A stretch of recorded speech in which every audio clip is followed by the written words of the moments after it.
நீதிமொழிகள் 22ஆம் அதிகாரம். திரளான ஐஸ்வர்யத்தை பார்க்கிலும் நற்கீர்த்தியே தெரிந்து கொள்ளப்படத்தக்கது. பொன் வெள்ளியை பார்க்கிலும் தயையே நலம். ஐஸ்வர்யவானும் தரித்திரனும் ஒருவரை ஒருவர் சந்திக்கிறார்கள். அவர்கள் அனைவரையும் உண்டாக்கினவர் கர்த்தர். விவேகி ஆபத்தை கண்டு மறைந்து கொள்ளுகிறான். பேதைகள் நெடுக போய் தண்டிக்கப்படுகிறார்கள். தாழ்மைக்கும் கர்த்தருக்கு பயப்படுதலுக்கும் வரும் பலன் ஐஸ்வர்யமும் மகிமையும் ஜீவனுமாம். மாறுபாடுள்ளவனுடைய வழியிலே முள்ளுகளும் கண்ணிகளும் உண்டு. தன் ஆத்மாவை காக்கிறவன் அவைகளுக்கு தூரமாய் விலகி போவான். பிள்ளையானவன் நடக்க வேண்டிய வழியிலே அவனை நடத்து. அவன் முதிர் வயதிலும் அதை விடாதிருப்பான். ஐஸ்வர்யவான் தரித்திரனை ஆளுகிறான். கடன் வாங்கினவன் கடன் கொடுத்தவனுக்கு அடிமை. அநியாயத்தை விதைக்கிறவன் வருத்தத்தை அறுப்பான். அவன் உக்கிரத்தின் மிலாறு ஒளியும். கருணை கண்ணன் ஆசீர்வதிக்கப்படுவான். அவன் தன் ஆகாரத்தில் தரித்திரனுக்கு கொடுக்கிறான்.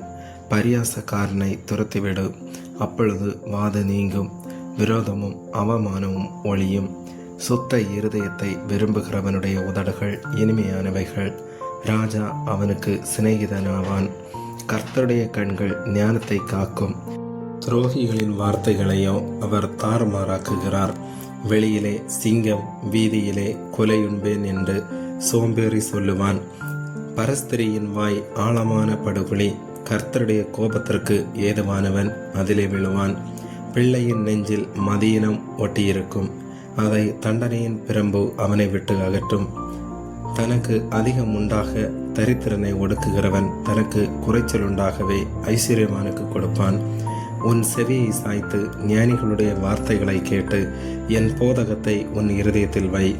அவைகளை உன் உள்ளத்தில் காத்து அவைகளை உன் உதடுகளில் நிலைத்திருக்க பண்ணும்போது அது இன்பமாயிருக்கும். உன் நம்பிக்கை கர்த்தர் மேல் இருக்கும்படி இன்றைய தினம் அவைகளை உனக்கு தெரியப்படுத்துகிறேன். சத்திய வார்த்தைகளின் யதார்த்தத்தை நான் உனக்கு தெரிவிக்கும்படிக்கும் நீ உன்னை அனுப்பினவர்களுக்கு சத்திய வார்த்தைகளை மறுமொழியாக சொல்லும்படிக்கும் ஆலோசனையையும் ஞானத்தையும் பற்றி நான் உனக்கு முக்கியமானவைகளை எழுதவில்லையா? ஏழையாயிருக்கிறான் என்று ஏழையை கொள்ளையிடாதே. சிறுமியானவனை நியாயஸ்தலத்தில் உபத்திரவப்படுத்தாதே. கர்த்தர் அவர்களுக்காக வழக்காட அவர்களை கொள்ளையிடுகிறவர்களுடைய பிராணனை கொள்ளையிடுவார். கோபக்காரனுக்கு தோழனாகாதே. உக்கிரமுள்ள மனுஷனோட நடவாதே. அப்படி செய்தால் நீ அவனுடைய வழிகளை கற்றுக்கொண்டு உன் ஆத்மாவுக்கு கண்ணியை வருவிப்பாய். கையடித்து உடன்பட்டு கடனுக்காக பிணைப்படுகிறவர்களில் ஒருவனாகாதே. செலுத்த உனக்கு ஒன்றுமில்லாதிருந்தால் நீ படுத்திருக்கும் படுக்கையையும் அவன் எடுத்துக்கொள்ள வேண்டியதாகுமே. உன் பிதாக்கள் நாட்டின பூர்வ எல்லையை குறித்து மாற்றாதே. தன் வேலையில் ஜாக்கிரதையாய் இருக்கிறவனை நீ கண்டால் அவன் நீசருக்கு முன்பாக நில்லாமல் ராஜாக்களுக்கு முன்பாக நிற்பான். ஆமீன்.